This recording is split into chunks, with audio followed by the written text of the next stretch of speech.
전도서 7장 15절에서 22절의 말씀을 통해 오늘을 살아가는 나에게 주시는 하나님의 지혜를 깊이 생각해 봅시다.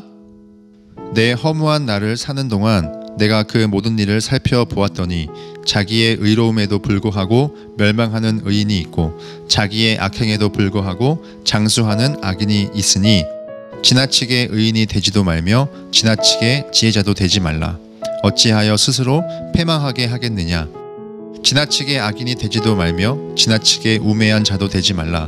어찌하여 기한전에 죽으려고 하느냐. 너는 이것도 잡으며 저것에서도 내 손을 놓지 아니하는 것이 좋으니 하나님을 경외하는 자는 이 모든 일에서 벗어날 것임이니라. 지혜가 지혜자를 성 가운데에 있는 10명의 권력자들보다 더 능력이 있게 하느니라. 선을 행하고 전혀 죄를 범하지 아니하는 의인은 세상에 없기 때문이로다. 또한 사람들이 하는 모든 말에 내 마음을 두지 말라. 그리하면 내 종이 너를 저주하는 것을 듣지 아니하리라. 너도 가끔 사람을 저주하였다는 것을 내 마음도 알고 있느니라. 우리는 보통 옳은 사람, 옳은 행동을 높이 평가합니다. 하지만 지나친 옳음은 오히려 상처를 주고 갈등을 만듭니다. 내가 옳다라는 지나친 확신은 종종 타인을 쉽게 판단하고 비난하게 됩니다. 나의 옳음이 타인의 아픔을 공감하지 않고 정죄의 극단적인 칼날로 향할 때 그것은 이미 옳음의 길에서 벗어난 것일지도 모릅니다. 그래서 지혜로운 삶이란 단지 옳고 그름을 가르치는 것이 아니라 극단을 피하고 공감과 너그러움으로 사람을 품는 삶이라고 전도서는 말합니다. 옳음이 가진 위험성을 깊이 생각하며 진정한 지혜가 무엇인지 함께 고민해 봅시다. 지혜자는 삶 속에서 이해할 수 없는 현실을 보았습니다. 15절에 그의 의로움에도 불구하고 멸망하고 악인이 악행에도 오래 산다는 겁니다. 흔히 착한 사람은 잘 되고 나쁜 사람은 벌을 받아야 한다고 생각합니다. 하지만 세상의 기준은 정의가 반드시 보상을 받지 못하는 현실입니다.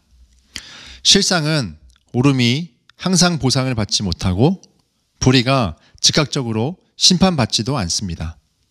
그래서 16절에서 17절 지나치게 의인도 지혜자도 악인도 우매자도 되지 말라고 합니다. 언뜻 보면 이상한 말처럼 느낄 수도 있습니다. 어떻게 의로움이 지나칠 수 있을까요? 이 말은 극단적이고 독선적인 의로움이 타인에게 상처를 줄 수 있는 경고를 의미합니다. 예수님 당시 바리새인들은 그들의 극단적인 의로움과 율법 준수로 타인을 정죄하며 고통을 주었습니다. 바리새인들이 옳다라고 믿은 방식은 결국 사람들을 세우는 것이 아니라 사람들을 정죄하고 파괴하는 방향으로 작용했습니다. 이에 지혜자는 18절에 이것도 잡으며 저것에서도 내 손을 놓지 말라라고 권고합니다. 즉 균형 잡힌 태도를 뜻합니다. 아무리 옳고 지혜로운 일이라도 과하게 되면 다른 사람을 판단하고 비난하는 폭력이 될 수 있습니다. 그렇기에 지혜는 반드시 극단에 있지 않고 균형을 유지할 때 생겨납니다. 그래서 고대 시절부터 인간은 어떻게 살아야 하는가에 대한 질문에 극단으로 치우치지 않는 용기, 과하지 않는 중용, 즉 균형을 중요한 덕목으로 제시했었습니다. 옳고 그름의 양극단에서 벗어나 우리는 모든 상황에서 신중한 판단과 공감의 마음을 유지해야 합니다.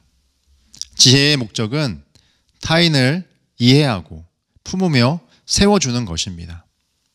극단적인 옳음으로 타인을 배척하거나 정죄하는, 상처를 주는 폭력이 되어서는 절대로 안 됩니다. 특히 지혜자는 21절과 22절에서 모든 말을 마음에 두지 말라고 합니다.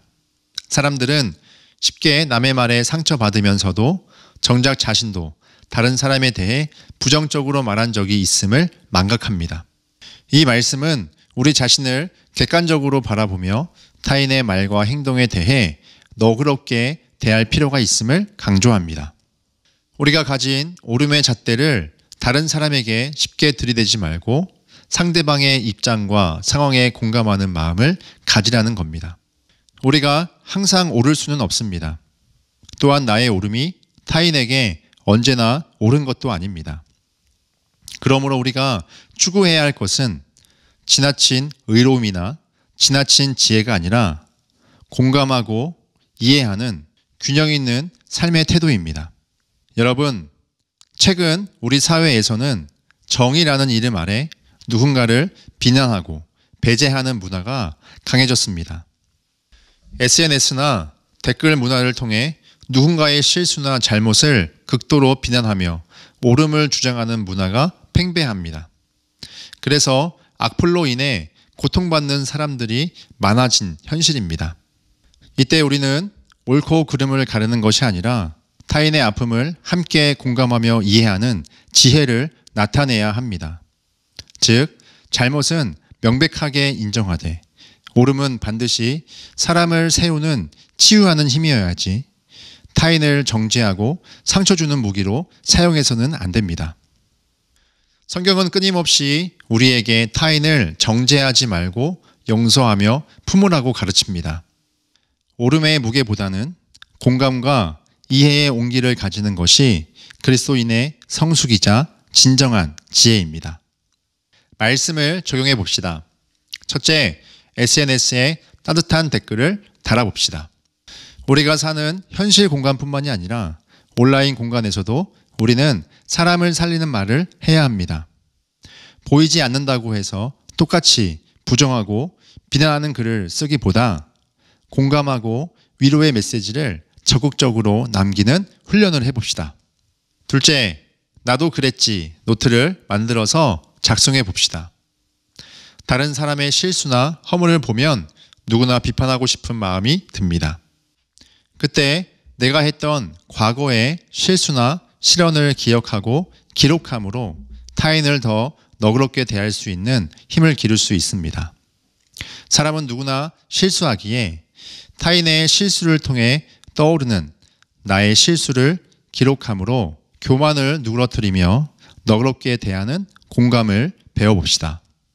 전도서 7장 15절에서 22절은 우리 삶에 필요한 것은 지나친 의로움이나 극단적 지혜가 아니라 서로를 향한 따뜻한 공감임을 알려줍니다. 옳음은 사람을 해치는 것이 아니라 공감과 이해의 온기가 되어야 합니다. 그래서 우리를 더욱 단단히 묶어주며 성장시킵니다. 한 유명한 목사님께서 성경을 많이 읽는 성도가 성경을 보지 못하는 성도를 향해 정죄하거든 성경을 읽지 말라고 하셨습니다.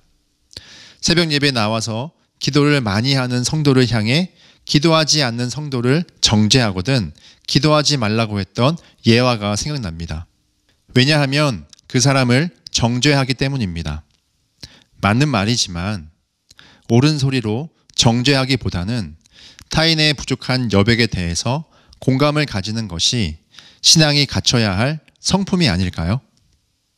요즘 맞고 옳은 말로 기분 나쁘게 하는 것을 전문 용어로 꼰대라고 합니다. 그런데 옳은 말로 기분이 나쁜데 더 기분 나쁜 것은 오히려 말이 안 통하기 때문이라고 합니다. 저와 여러분이 하나님의 지혜로 꼰대되는 사람이 아닌 기대되는 사람이 되는 오늘이 되기를 바랍니다. 그래서 타인을 쉽게 판단하는 대신 서로를 이해하고 품으며 함께 살아가는 지혜로 공감되는 오늘이 되기를 바랍니다.